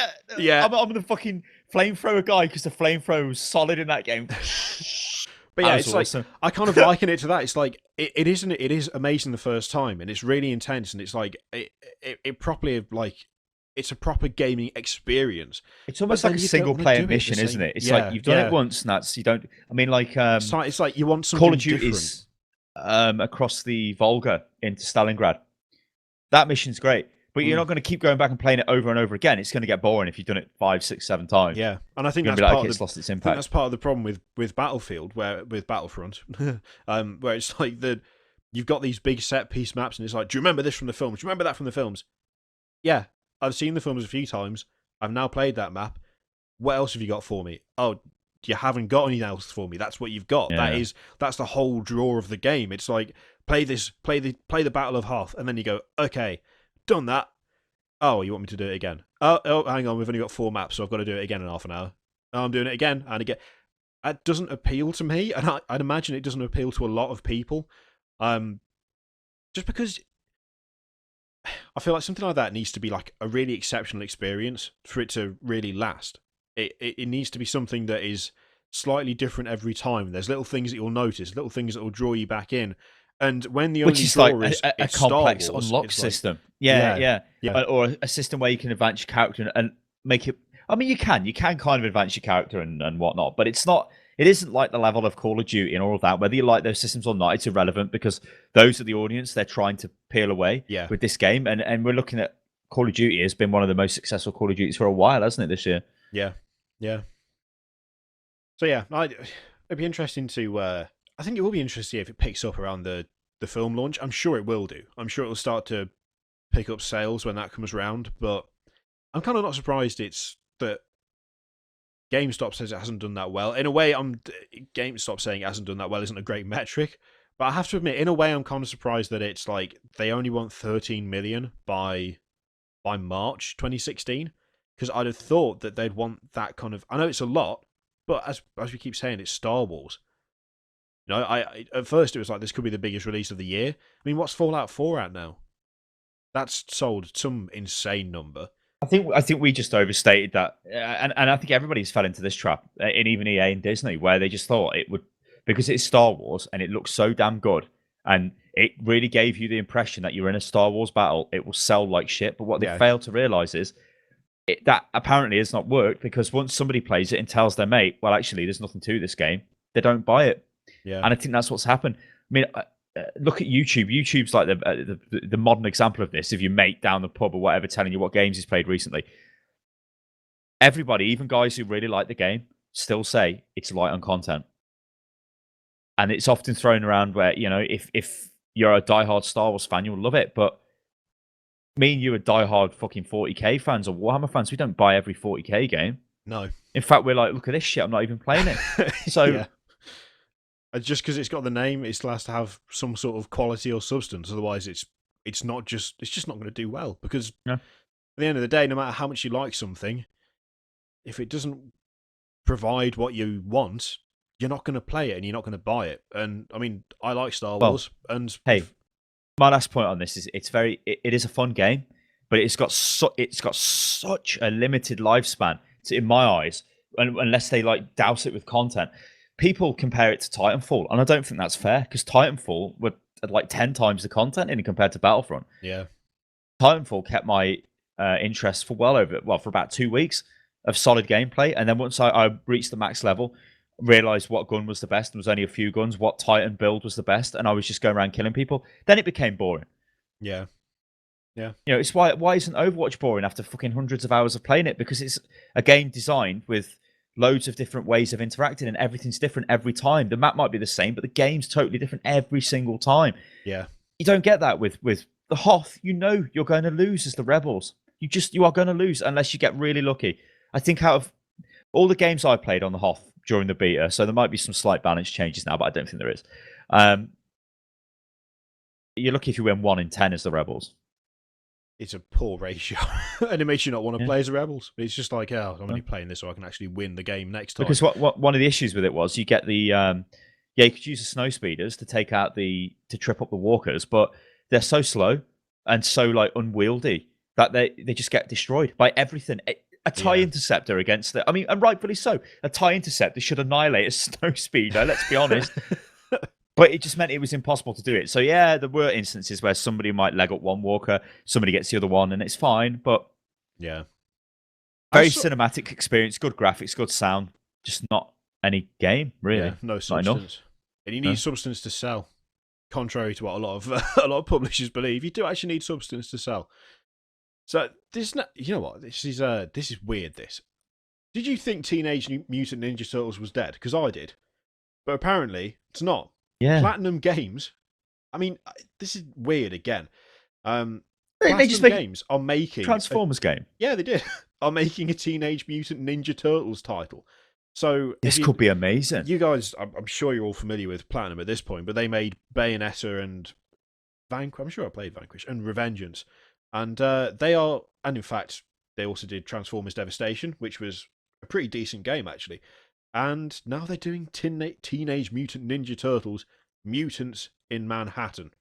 Which is it going to be like the 80s, like the difference with Transformers? Well, this is the thing. I'm kind of hoping that they do, because that is what they did with, as you say, with Transformers. They went for the 80s look. They didn't go for the Michael Bay 3 hours of explosions and no actual story. They went for the proper old school, complete with the transforming sound, which was the best part about that game. When you transform, it actually makes the noise, and it's like, oh, it's the old Transformers. If they do that, if they do that with the Teenage Mutant Ninja Turtles, I'm absolutely in for that, because for a start, Platinum Games always have quality combat at the very least. How many games are they making here? What the hell? I know they're making Scalebound, but they're also doing Star Fox as well. Yeah, how big is this company? They are busy as hell. And Revengeance was awesome though. Bayonetta was quality. Revengeance was so ridiculous. I still haven't completed that. I have got it. I've played it about halfway through, but I never completed it because I'm really shit at parrying. But I will say where you that just get into the pointless slashes. It's dead, but just keep slashing. Yeah. It's like, what? I will say that for how fun Revengeance is, the tutorial system for that game is utter garbage. Because it's like, this is how you parry, and then you fail it, and it goes, well done. And you're like, okay. And then you try and do it, and of course you can't, because it never taught you how to do it. It's like, you pressed the button, but at the wrong time, therefore you succeeded. And it's like, fuck's that dog. There's that a boss dog in it. Yeah, the dog. That was it, yeah. I streamed the game. And I was on it for about an hour, the dog. Yeah. And they were losing their mind. The chat were like, what are you doing? You're not blocking. But I was doing what you were doing. I was thinking I'm doing it. I'm like, what the hell is going on? I'm still taking the damage. Game's just like, yeah, you press the button, that's fine. It's like, it's not really. I can't do the move. But yeah, I'm absolutely in for that. That could be quality, especially given how much... Son. I mean, it's so stupid. Didn't you end up with the sombrero and the poncho on your guy when you did the stream? Yeah, I completed it in one sitting. I just sat there for like 13 hours or something and played the game. It was fucking stupid. Oh, God. Quality. But yeah, Platinum Games. Anytime it's like, this franchise is getting a Platinum Games game, at this point, I'm just in. Just count me in. It's fine. But that Legends of Korra game was shit, though, wasn't it? I never played that. Well, I never played it, but all the reviews of it were shit. I wouldn't have played that anyway because I don't know what the hell it is. But what is it? I'd play a 1980s Korra, some shit like Korra. I don't know what that's from. Like it looks like some anime thing. Is that from that Avatar, the Last Airbender thing? Is that what that is? I don't even know what that is. Legends of Korra. I know that was a film that did shit. About some monk guy throwing fire. Yeah, that was such a shit film. It was terrible.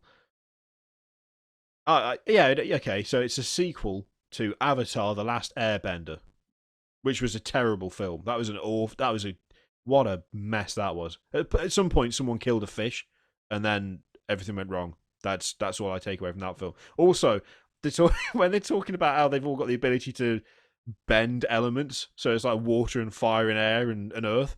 They do this clip where they free the guys who can do earth. And there's these three guys, and they're standing there, and they're waving their arms around and doing like kung fu moves, but they're not attacking anyone because they're doing like the bending thing. And they do it, and then like a rock the size of someone's fist just slowly floats past them, and then just floats off camera, and that's what they were doing. And I was like, that's their superpower, is that they can move a small rock. Three of them can move a small rock at like 1 mile an hour. Great film. Great. What is the point of that? Terrible. So I'm not surprised the game was bad. If that's the source material, they got to work off. Jesus Christ. And now people who watch the anime will go mental in the comments. Oh, because it's nothing like that, Kiri. You fucking blah, blah, blah, blah, blah. Anyway, Just Cause 3. It has been released. It needs patching, however, but it will take a little bit of time. So, Just Cause 3 seems to have done quite well, but there are some issues with it. As you can see from the image on the screen right there, that's a fairly severe graphical issue. It's not stylized. It's not meant to look like that. It's not some sort of like modernist painting. It's just it's broken. A tetrahedron delight. But what they've said, they've posted something on the Steam forums. They have addressed the issues. And Avalanche has said, Just Cause 3 launched yesterday. We've received some great review scores and have been enjoying all the incredible videos and amazing comments you've made so far. We're excited that the game is finally in your hands, as we love seeing the crazy new things people do in our massive explosive sandbox. Thank you for your support.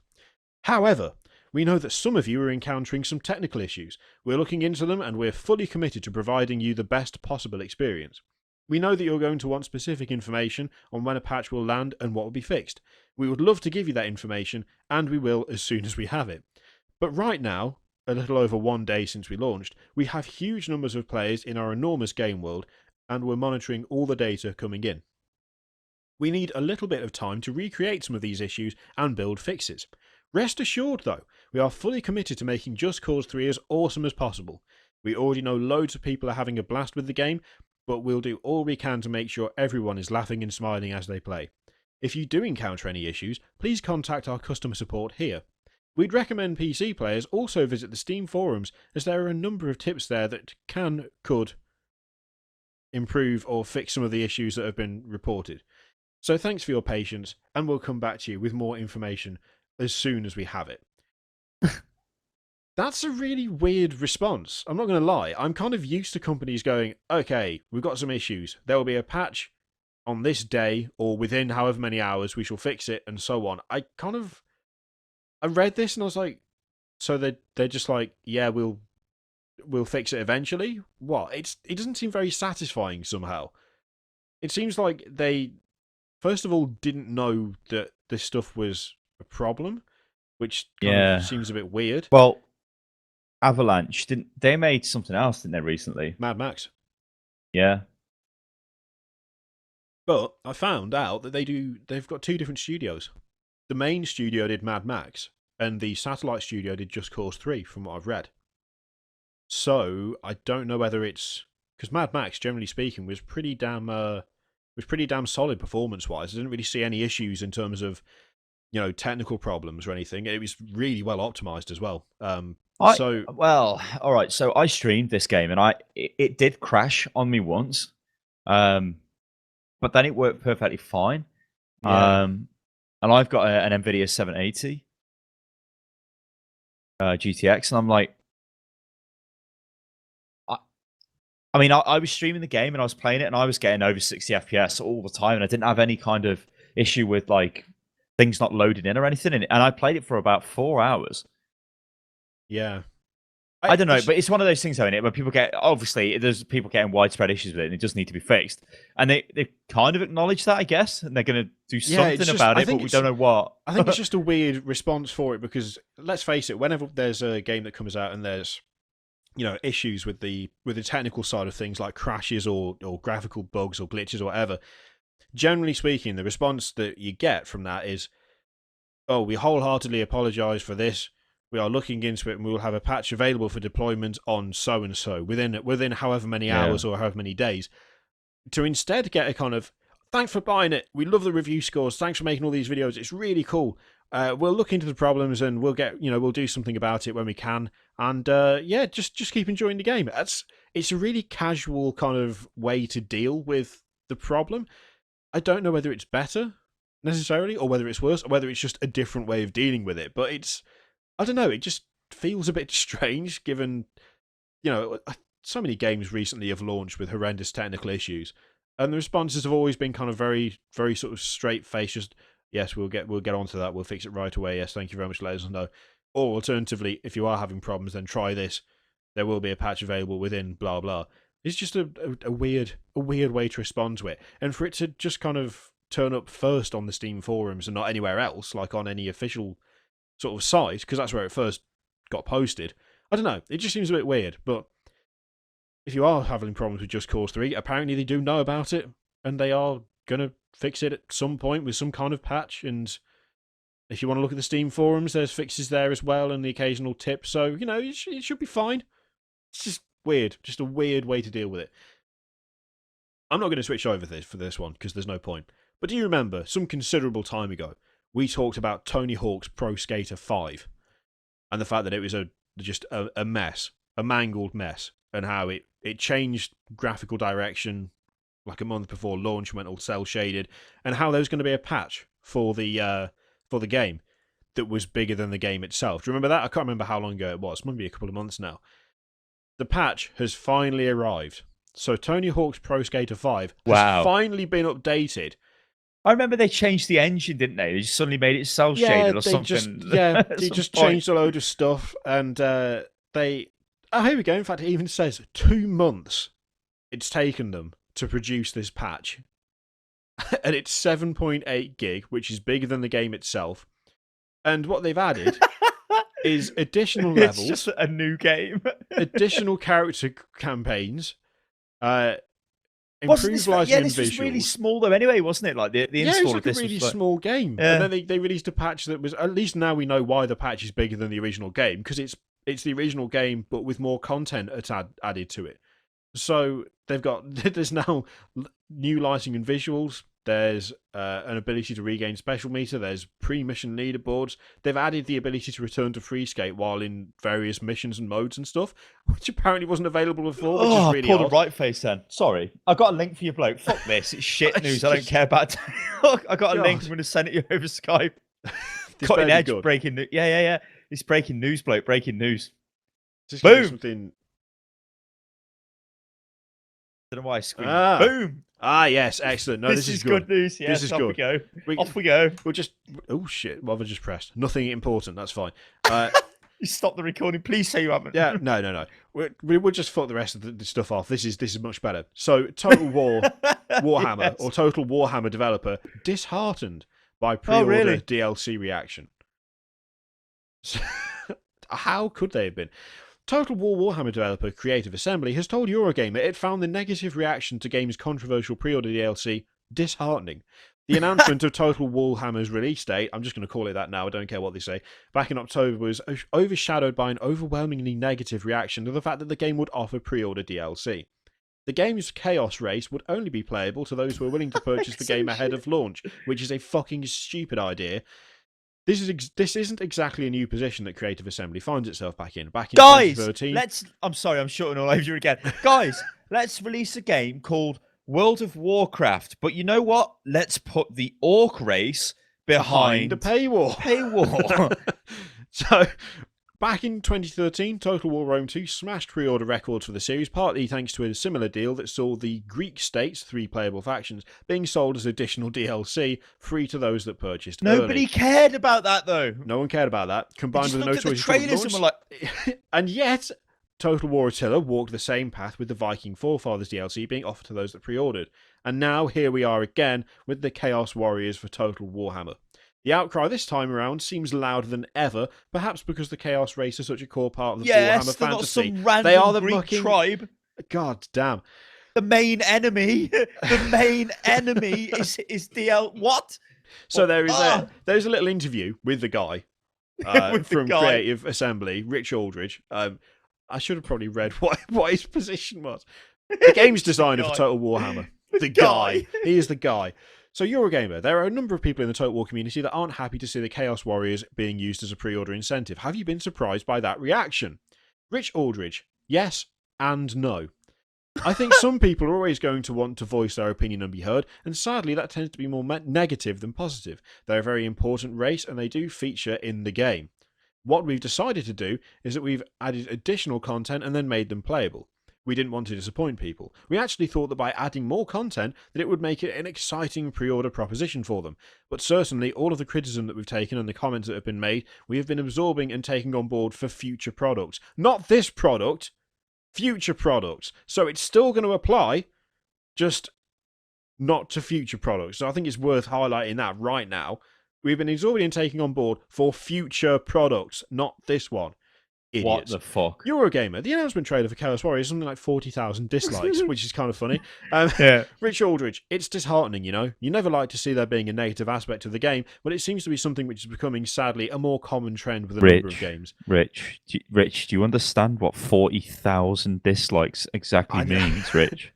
Again, I'd just like to stress that we feel that by adding the additional content, that actually the users get a far better game in the long term. And obviously, it is their decision whether they wish to purchase now or in the future. We leave that open to them.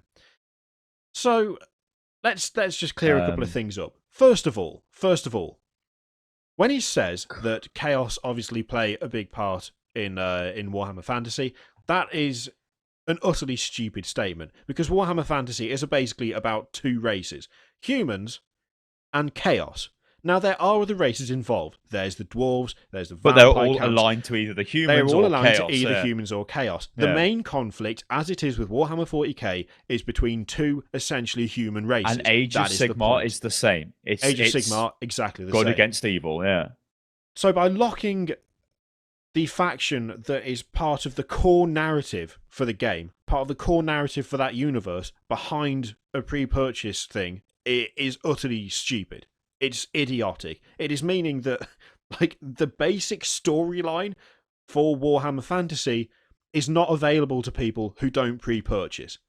That's idiotic. It is the foundation of the entire fantasy universe. That's what it is. That is the whole story. It is humans versus chaos, and you've got all these other races round the edge that are either helping or fighting against. That is the whole point. That's why people don't fucking like it, because it's a core aspect of the game that you've decided to stick. It's part of pre-purchase. That's idiotic. To then also say, we're listening to what you guys are saying. We've seen the feedback. We've seen the 40,000 dislikes. And we're taking it on board for future products. That's the wrong answer. The right Whoever the hell answer... is doing the PR for this company is cabbage beyond all recognition, bloke. That's like Fubar, but with C. It's... Cabbage beyond all... Kubar. You're Kubar, You're boys. Kubar. Because, mate, reverse it. Right, you want some top bants, mate? I'm going to give you some top bants. You have got 41,000 dislikes on a video with 500,000 views. You've got 3,000 likes in this video. You are selling a major faction to pre-order people only. You're forcing people to pre-order. You know what the whole culture at the moment is about pre-order. You should have things like armor packs or something in the pre-order, or maybe Skaven, because nobody likes Skaven. Instead, you're like, no, it's chaos. It would be equally as retarded or Kubar if you put the fucking Empire, who are the humans, as this. There's no way they do that because they're plastered all over the shit. The Chaos, not so much. But they, as Kiri said, they're the main antagonist in this universe. They are the enemy. You do not...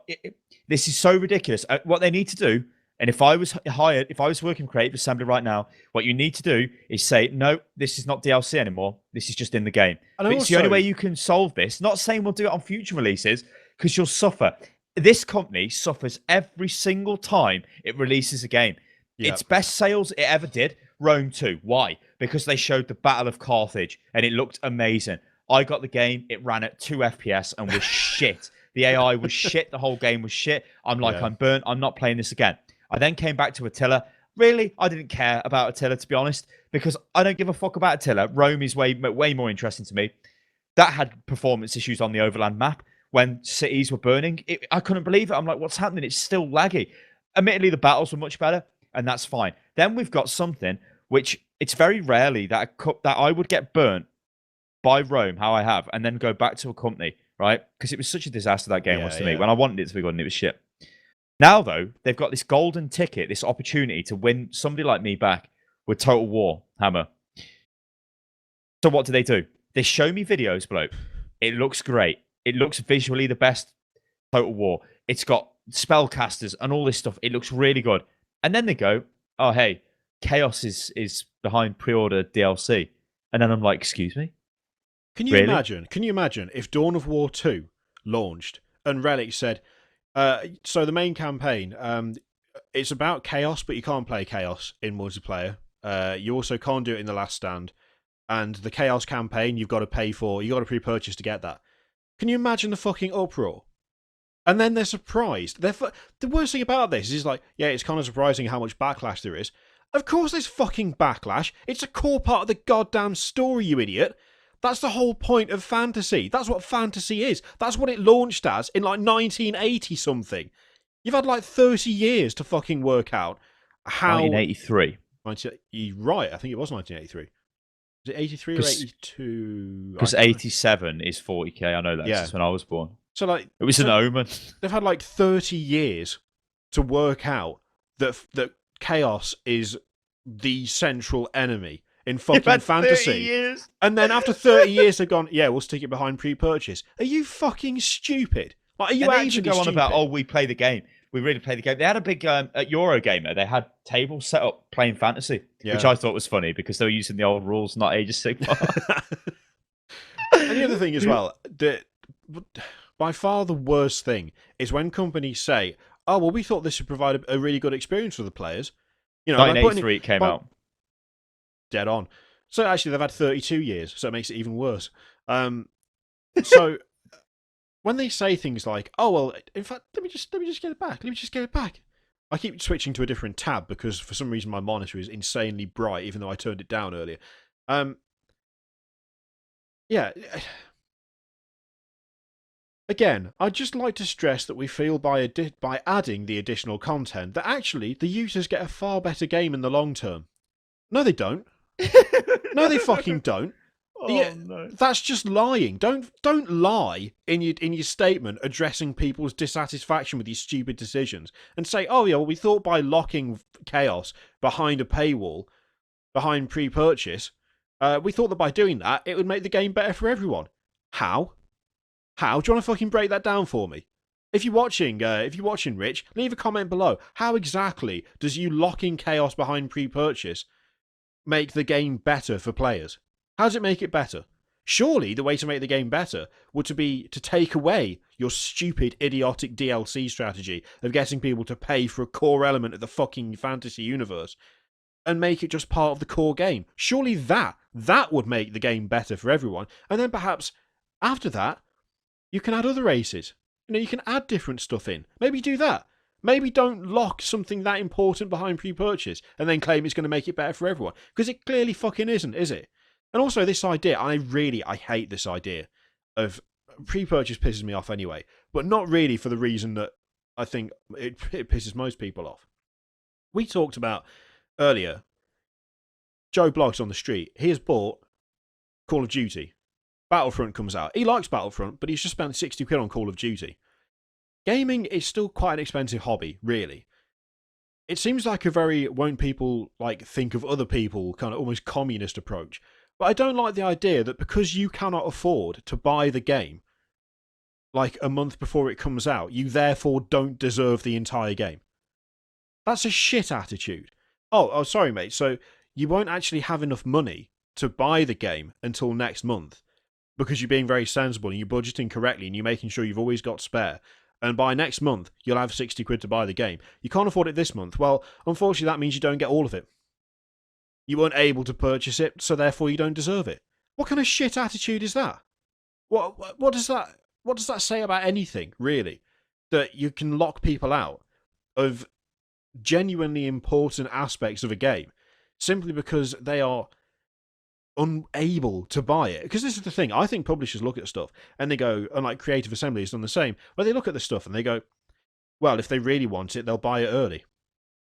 If they don't buy it early, it just means they don't want the game enough. They seem to kind of ignore the fact that not everyone can just plump 60 quid down for a game, or 55 quid, or 45 quid, or whatever. Not everyone can just go, oh, well, I want that in a month, so I'll just buy it now. Not everyone can do that. Some people, funnily enough, don't live in a land of disposable income, and they do actually have to wait to buy the thing.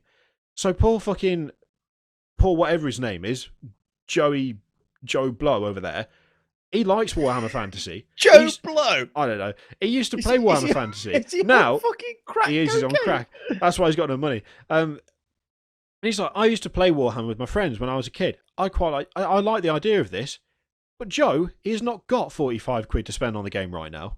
He hasn't got that. He just doesn't have it. He's got a job, but he doesn't have the money.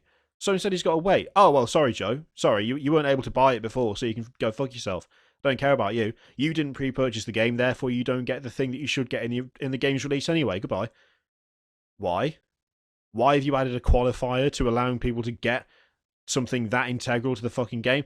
It's just fucking stupid, and I hate it. I don't like pre-purchase rewards anyway. I especially don't like shit that is so integral to the game that it is the very foundation of the universe in which the game is set being locked behind a goddamn wall. You would not release a 40k game and put fucking Space Marines behind pre-purchase, would you? That would be idiotic. That is the point of 40k. Just like you shouldn't take fucking fantasy and put chaos behind it because it's fucking point of the game. Not happy bloke. I'm not happy about that. Fucking stupid decision. Rich, I'm just going crazy on Twitter about it right now, and I'm just saying to people we're currently recording it, and I can't believe it. Creative Assembly, why? It's like they're completely out of touch with the player base. They don't know what are they doing. It's like their Games Workshop. Yeah. What are they doing? Yeah. It's like, what are they? I think it's quite simple. Chaos is integral. People will buy Chaos as pre-order because it's Chaos. And that'll be fine. No, people won't because it's part of the game. It's like selling a football game and only having half the team available. Oh, you have to buy the pre-order DLC for the defense. What? You know what I mean? It's so ludicrous. Yeah. It's so ludicrous. You could come up with examples come up with examples in the chat. In the pre-purchase chat. Pre-purchase Tomb Raider for the ability to raid tombs. Yeah, Otherwise, you yeah. only get the story. You don't actually get any of the secret tombs or anything. You can't do that. Not allowed. It's pre-purchase GTA to be able to steal a car. Oh no, wait, that would be fucking stupid. Oh, why? Why didn't they do that? Because they're not idiots. For God's sake. Oh God. What a rancid fucking thing to end Hotfix on. Rich, if you're watching, for the love of God, just don't do it. Just put it in the goddamn game. Make it free day one DLC or something.